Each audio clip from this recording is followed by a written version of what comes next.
ورحمه الله وبركاته. تعرف بحضرتك. انا اسمي ابراهيم عبد الكريم. ازيك يا عم ابراهيم؟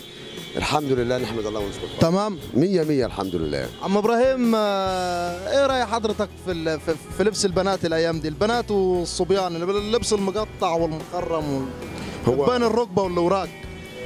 هو اللبس ايه الاول؟ افهم معنى اللبس علشان اكلمك عن اللبس اللي موجود في الوقت ده. افهم معناه الاول. الخلقات اللي بيلبسوها الشباب المقطع الخلقات دي سترة عند الله، مكتوبه سترة، وفي القرآن مكتوبه سترة. دي سترة، اسمها سترة، ما اسمهاش ملاك. قول لي ايه رايك في السترة؟ ايه رايك في السترة؟ راحت سترة راحت. ما في سترة. ما في سترة.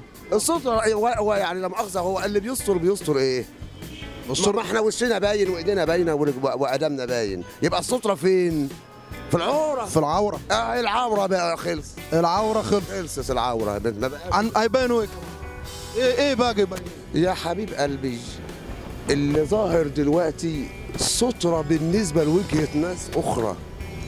اللي كان مخفي في زمان، واللي القرآن خفاه، واللي السنة خفته، واللي جميع الأديان خافوه، هم وضحوه، حطوه على النت وحطوه على الشاشات وحطوه في التلفزيون. عم ابراهيم، وروه للصغير. عم ابراهيم متدين. عم ابراهيم، عندك ولاد شباب؟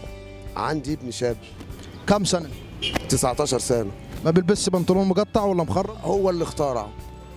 ابنك بيلبس؟ هو اللي اخترعه. هو انا هموت ابني دونا عن الناس، الناس كلها قدامك. يعني ابنك بيلبس بنطلون؟ هو اللي اخترعه. هو اللي اكتشف التقطيع. ابنك 19 سنة بيلبس بنطلون مخرم ومقطع. بس بنتي لا. بنتك لا؟ يا بنتي لا، بموت فيها بقى. ابني راح مع الوبا ومع الشباب اللي اكتشفتها قدامك دي، انما بنتي لا. كم سنة بنتك؟ 20.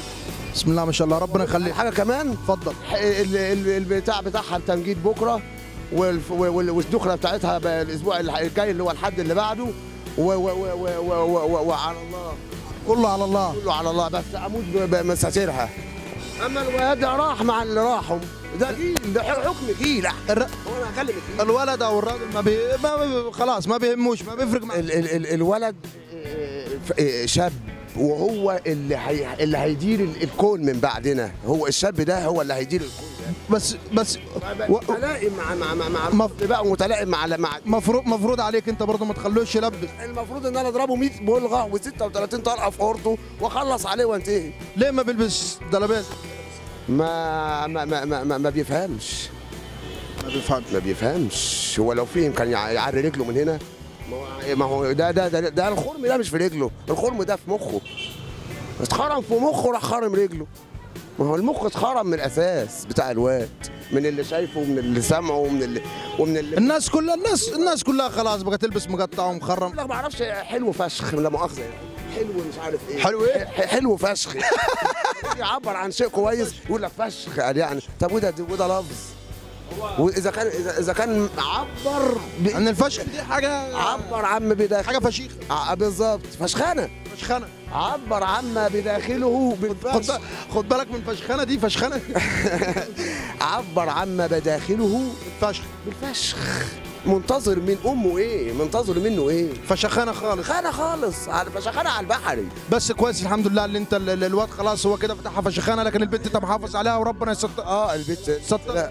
ده التنجيد بتاعها بكره. عزمنا على الفرح بقى يا عم ابراهيم. انتوا معزومين، وامة لا اله الا الله معزومه معاها.